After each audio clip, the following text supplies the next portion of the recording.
Hey, bienvenue dans cette nouvelle vidéo. Aujourd'hui, on va descendre en kayak une rivière qui n'était pas prévue à la base.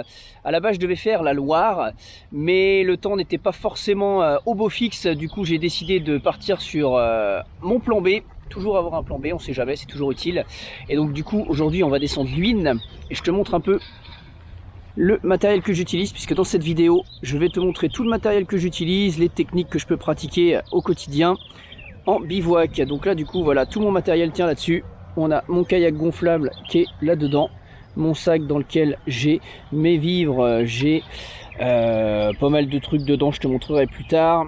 J'ai mon duvet dans ce sac étanche, et puis là j'ai des petits sacs pour me repérer. Le sac rouge c'est le sac de survie où j'ai tout ce qu'il faut, et puis le sac gris c'est tout le matériel numérique. Donc voilà, là j'ai une belle descente pour me mettre à l'eau. Écoute, le temps est plutôt pas trop mal, il n'y a pas trop de vent. Donc on est parti pour une aventure de plusieurs jours sur l'Huisne. Me voilà prêt à partir. Voilà mon kayak gonflable, un petit Titi 8, une place de chez Decathlon. J'ai mon gros sac étanche dans lequel il y avait le kayak, donc je mets toutes mes affaires. Il y a plein de choses un peu derrière. En bref, tu vois, ça pèse un peu lourd, on va dire. Mais ça rentre. Ça passe nickel, là je vais avoir largement la place pour m'asseoir. Et puis ça tient avec des bonnes accroches de deux côtés. Il y a mon petit diable qui est là. Et donc là, je m'apprête à partir. Donc là on a un départ qui est plutôt sympa avec un peu de courant. C'est un endroit où il y a des portes pour passer les rapides plutôt sympa, je trouve. Donc je pense que ça va se calmer un petit peu après. Allez, c'est parti. Me voilà sur le kayak. Alors niveau équipement, qu'est-ce que j'ai? J'ai déjà un chapeau et des lunettes de soleil. Le chapeau il est bien parce qu'il est bon, déjà il est pas cher, hein. Chez Decathlon on peut trouver ça pas cher, et c'est surtout qu'il est imperméable, donc s'il pleut, voilà, j'ai pas la tête mouillée. Et puis même en faisant du kayak, hein, on a beau avoir des stop-gouttes sur les pagaies, ça suffit pas, des fois on se prend quand même de la flotte sur la tronche. Donc le chapeau c'est pas mal, lunettes aussi, hein, forcément. Et puis qu'est-ce que j'ai d'autre? J'ai des gants. Donc ça c'est des gants de vélo, donc des mitaines de vélo. Donc ça marche plutôt pas mal. Ça m'évite d'avoir des ampoules, d'avoir mal aux mains à la fin de la journée, hein. Je peux pas pagayer autant que je veux. Avec ça, j'ai jamais mal aux mains. Ensuite, qu'est-ce que j'ai d'autre? J'ai un petit top en néoprène qui est manche longue. Alors ça je l'utilise été comme hiver. En hiver bah forcément c'est en sous-couche. En été, voilà, ça me permet d'être toujours manche longue, ça m'évite les coups de soleil. Et puis comme c'est du petit lycra, il suffit de le mouiller. Et du coup en 2 secondes t'es rafraîchi pour un bon quart d'heure. Pareil pour les pattes. Au niveau des pattes, j'ai donc un pantalon néoprène, donc intégral aussi. Donc c'est pareil, le même principe, c'est un peu plus épais que le lycra au-dessus, mais ça marche bien. Pareil, chaussures fermées, ça tu peux trouver ça chez Decathlon aussi, mais celles-là je les aime bien, je les ai achetées sur Amazon. Je sais c'est pas bien d'acheter sur Amazon, mais c'est le seul endroit où j'ai trouvé des chaussures comme ça, on pouvait vraiment fermer avec des lacets, etc. C'est quand même un petit peu mieux que les chaussons de plongée qu'on peut trouver chez Decathlon. Et puis bah écoute, voilà, après j'ai un maillot de bain en dessous, histoire de, si jamais je tombe à l'eau, bah au moins voilà, mes fringues sont quand même au sec derrière dans les sacs étanches. Donc voilà un peu mon installation. Ah oui, j'ai oublié de te dire aussi, gilet de sauvetage, je te l'ai pas présenté, mais c'est important quand même de porter un gilet de sauvetage, parce que si tu tombes à l'eau et que tu t'es cogné la tête, tu perds connaissance, bah t'es bien content d'avoir le gilet pour éviter de te noyer. Moi j'aime bien aussi le gilet de sauvetage, surtout pour accrocher des trucs. Donc j'accroche ma montre ici, j'ai un petit mousqueton là avec une corde si j'ai besoin, et puis voilà, j'ai une poche dans laquelle je mets plein de choses. J'ai mon téléphone en pochette étanche, j'ai des couteaux ici, voilà, des couteaux ici. Donc non, gilet de sauvetage j'aime bien, ça me permet d'avoir vraiment quelque chose sur le dos. J'accroche des trucs. Celui-là en plus, normalement je peux mettre une poche à eau derrière avec un petit tuyau qui revient. Bon là j'ai décidé de pas la prendre, je vais te montrer plus tard comment je bois. En tout cas, prends pas tous ces conseils non plus pour acquis, hein. Toute situation est différente, toute région, toute envie aussi. Donc n'hésite pas à te poser les bonnes questions. Pour ça, on a un groupe Facebook, je te mets le lien dans la description. On est un peu plus d'un millier maintenant, et puis ça grossit tous les jours. Tout le monde pose des petites questions, met des photos sur ses balades, etc. Il y a plein d'itinéraires de parcours que tu peux découvrir dessus. Bref, c'est une mine d'informations. D'ailleurs, je tiens à remercier tous les gens qui sont sur ce groupe. C'est top les gars, vous vous faites vraiment ce que j'avais envie de faire avec ce groupe, donc continuez comme ça, c'est vraiment cool. Et puis tu as toujours le blog aventurekayak.fr sur lequel tu pourras trouver aussi plusieurs infos. Bon allez, on continue parce que là, on est quand même sur une petite rivière sympa. Donc je rappelle, c'est l'Huine. Et l'avantage, c'est qu'on est un lundi. Donc il n'y a vraiment personne. Et je pense que jusqu'à la fin de ce parcours, il n'y aura personne. Donc après, au niveau du débit, je suis plutôt content. Comme tu peux le voir derrière moi, là, ça avance. Ça avance plutôt pas mal. Donc je sais pas combien de temps je vais faire cette balade. J'ai 66 km. Habituellement, quand je navigue de 9h à 18h, normalement je fais 30 km sur des rivières vraiment calmes. Avec ce kayak là en tout cas. Donc enfin surtout chargé comme je suis chargé. Donc là on verra bien. Mais je pense que ce soir du coup je saurai en combien de temps je vais faire cette balade. Alors pour manger, rien d'original, hein. Un réchaud, une casserole, de l'eau que j'ai pris dans la rivière et je fais chauffer au bain-marie. Un petit plat comme ça. Alors ça, moi je trouve que c'est l'idéal parce que déjà c'est pas lourd, ça prend pas trop de place et puis c'est calorique. Donc ça c'est plutôt pas mal. Donc voilà ce que j'utilise. Après j'ai déjà utilisé du lyophilisé. J'en utilise toujours d'ailleurs, mais le lyophilisé, faut vraiment prendre de la bonne qualité parce que sinon c'est pas très bon. Et puis ça demande d'avoir de l'eau à volonté. Ça pour l'instant c'est pas un problème puisque moi avec la rivière là on a quand même de l'eau à volonté. Par contre le tout c'est de trouver de l'eau potable. Moi là j'ai un petit système que je te montrerai un petit peu plus tard dans cette vidéo pour filtrer l'eau et la rendre potable sans problème. Donc voilà, là un petit couscous légumes du soleil. Donc je vais essayer de bien manger, j'espère que ça sera pas trop mal. Et puis en dessert j'ai une petite compote et des barres de céréales. Alors barres de céréales, faut pas hésiter à y aller dessus, ça coûte pas très cher, c'est ultra calorique donc faut pas hésiter à s'en servir.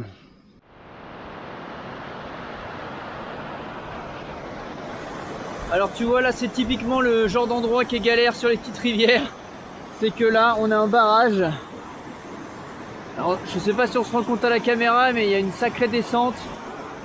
Donc je peux pas le passer avec le kayak. Donc je sais pas comment je vais m'y prendre. Sachant que là c'est je ne sais pas trop quoi, une usine, une ferme. Je peux pas débarquer sur le côté.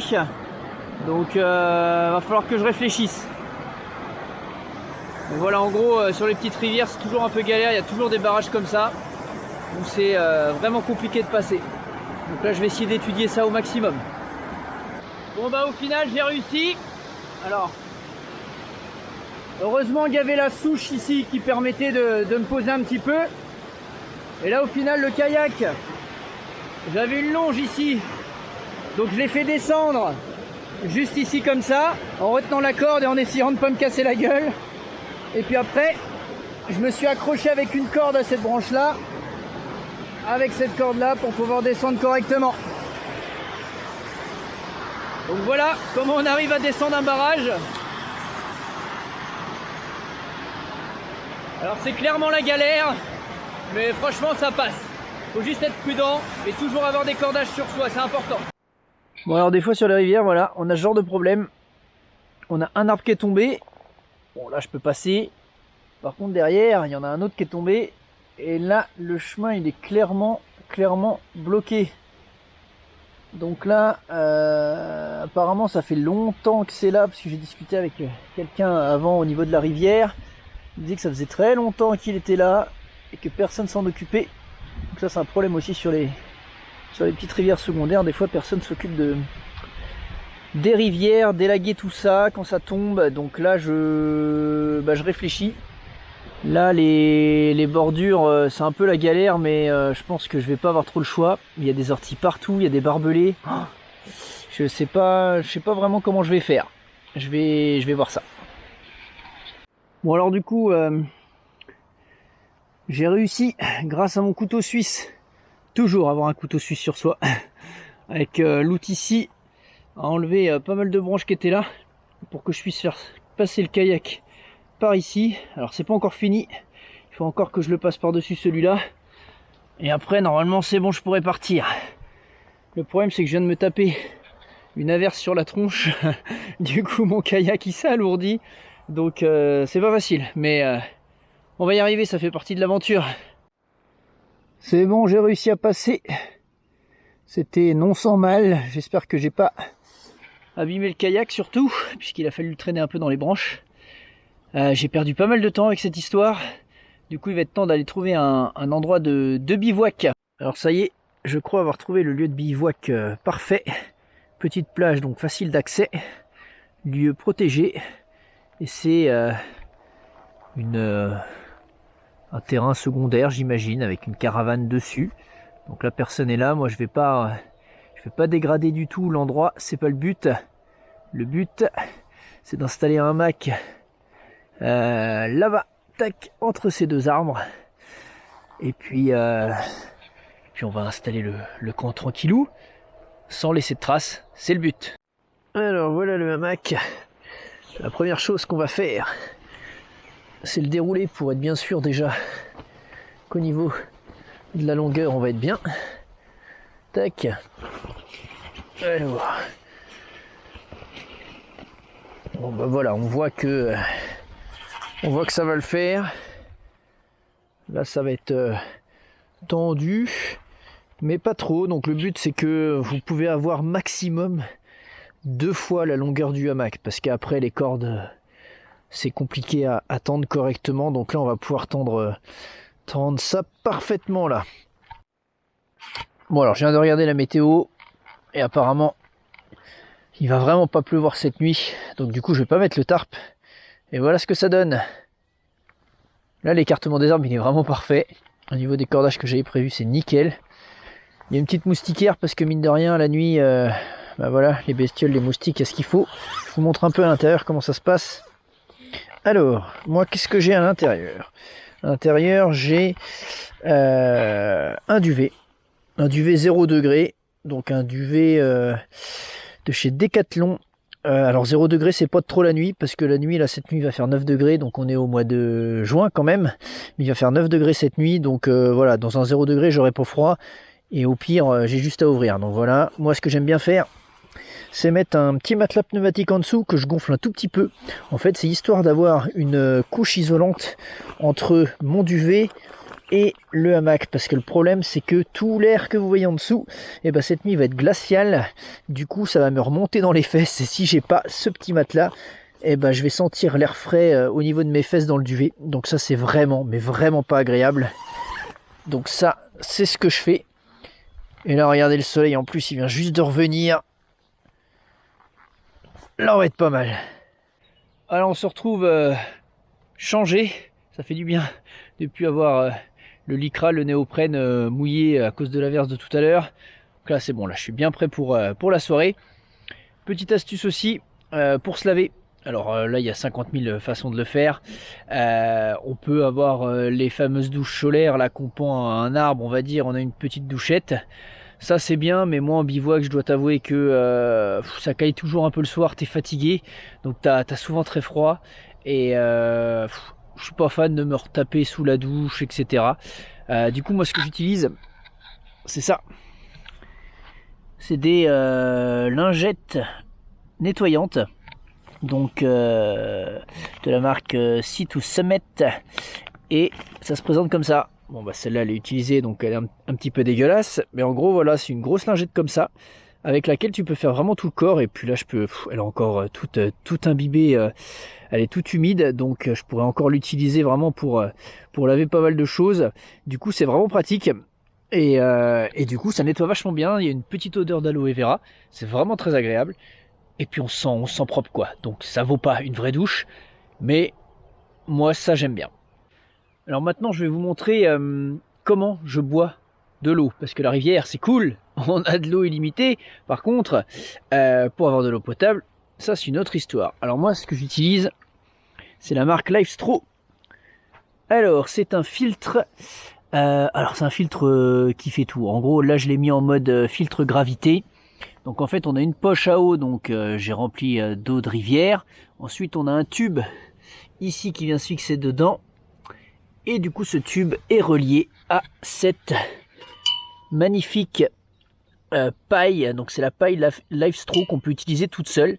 Donc en gros là ici le blanc, donc c'est une filtration à 0,2 microns, donc qui enlève la plupart des protozoaires, bactéries, etc. Ensuite vous avez une capsule ici de charbon actif qui élimine les mauvais goûts, les mauvaises odeurs, et qui élimine aussi les polluants, enfin type métaux lourds, pesticides, des choses comme ça. Alors ça enlève pas tout, hein, c'est pas un produit miracle, mais en gros voilà, déjà si votre eau passe là-dedans, vous avez déjà une eau bien filtrée. Alors après il faut pas être pressé non plus, parce que vous voyez ça goûte pas violemment, mais bon, là en 10-15 minutes je vais remplir ma théière, que je vais remplir ensuite ma gourde avec.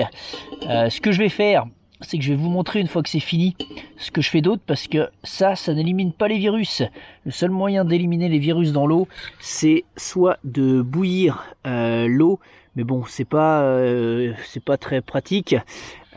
Sinon après c'est les pastilles de chlore, et moi en fait ce que j'utilise, je vais vous montrer, c'est un tueur de virus, on va dire. Voilà, ça tue tous les virus, ça tue les bactéries, les protozoaires, voilà, ça tue absolument tout. Et en fait c'est une lampe ultraviolette, alors je vous montre, tac, donc voilà, ça se met sous cette forme là, et là ces petits trucs, dès que vous le mettez au contact de l'eau, la lampe commence à agir, et normalement après il y en a pour une petite minute 30 pour que la lampe fasse son effet. Alors je sais pas si on va voir, je vais la mettre dedans. Alors, ouais, voilà, on voit la lampe, elle est allumée. Enfin, je crois qu'on le voit à la caméra. En gros, voilà, vous avez la lampe ultraviolette. Il suffit de bouger comme ça à l'intérieur de la gourde. Et du coup, au bout d'une minute 30, c'est ce que je disais, vous vous retrouvez avec une eau stérilisée avec les virus, puisque du coup l'autre filtre ne fait pas, il fait tout sauf les virus. Et donc c'est ce que je vous disais, à part le chlore et cette méthode là, tous les virus resteront, s'il y en a. Alors après c'est assez rare, hein, mais s'il y en a dans l'eau, et ben voilà, là au moins vous êtes sûr de pas avoir la chiasse pour quelques jours. Bon, après une bonne nuit de sommeil, nous revoilà sur la rivière. Il fait super beau, et je vais te montrer un peu maintenant le contenu de mon sac, que j'appelle mon sac de secours, on va dire. C'est mon petit sac rouge dans lequel j'ai des choses absolument indispensables. Alors, tac, qu'est-ce que j'ai? Donc j'ai dans un premier temps une couverture de survie, donc ça c'est super important. Tu comprendras pourquoi, hein, si jamais tu as besoin d'aller te réchauffer parce qu'il pleut, parce qu'il fait très froid et tout. Couverture de survie indispensable. Ensuite, qu'est-ce que j'ai là-dedans? Ce qui va avec, la trousse de secours de chez Decathlon. Donc ça c'est une trousse dans laquelle, bon c'est la trousse basique, hein, mais dans laquelle tu as quand même des pansements, une pince à épiler, des compresses, de quoi désinfecter, bref pas mal de choses importantes. Ensuite j'ai le fameux stéripen, hein, pour désinfecter l'eau. Ensuite du scotch. Alors pas n'importe quel scotch, ça c'est du T-Rex, qui est un scotch qui est résistant à l'eau, aux intempéries, à la chaleur, au froid, en bref à tout. Donc je peux tout réparer avec ça, y compris mon kayak. Si jamais il y a une déchirure, voilà, avec un petit peu de colle néoprène, je mets ça par dessus, ça tient nickel. J'en ai d'ailleurs en dessous de mon kayak, il y a une réparation avec ça qui dure depuis déjà plus de 2 ans. Ensuite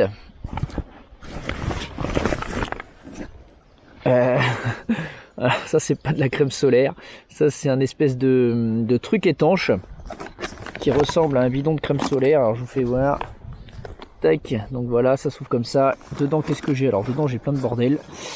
Dedans j'ai des allumettes tempête, donc c'est des allumettes qui vont s'allumer quel que soit le temps, qu'il pleuve, qu'il neige, qu'il fasse froid, qu'il fasse chaud. Vous avez le petit grattoir au-dessus, donc ça s'allume en toutes circonstances et ça flambe environ 15-30 secondes, donc ça c'est pas mal. J'ai une petite bougie, ça c'est important, si jamais vous avez besoin de vous réchauffer ou d'avoir une flamme continue, bah voilà, ça c'est pas mal. Ensuite, qu'est-ce que j'ai d'autre là-dedans? Attends, ça commence à être le bordel là sur mon kayak, pour faire tomber des trucs à l'eau. J'ai un briquet, forcément. Bon, je vais pas tout enlever parce que là c'est le bordel. En gros, j'ai du PQ, là c'est du PQ biodégradable de chez CAO normalement, je crois que c'est ça. Ici, là dans le papier d'alu, j'ai des allumes-feu. Et puis bah, c'est à peu près tout. C'est à peu près tout ce que j'ai là-dedans. Donc voilà en gros mon sac de secours. Je te montre pas mon sac numérique dans lequel il y a l'appareil photo, mais dedans il y a surtout aussi la batterie externe avec laquelle je recharge mon téléphone. C'est une batterie de 26 000 mAh, donc avec ça je peux recharger mon téléphone au moins 6-7 fois, plus la caméra avec laquelle je me filme. Donc franchement au top la batterie externe. Et puis bah écoute, voilà, hein, je crois que j'ai fait à peu près le tour. N'hésite pas à poser des questions, à rejoindre le groupe pour poser des questions aussi, à demander des conseils, etc. Le groupe Facebook, je te mets tous les liens dans la description. Et puis bah moi je te dis à bientôt pour une nouvelle vidéo. Allez, ciao!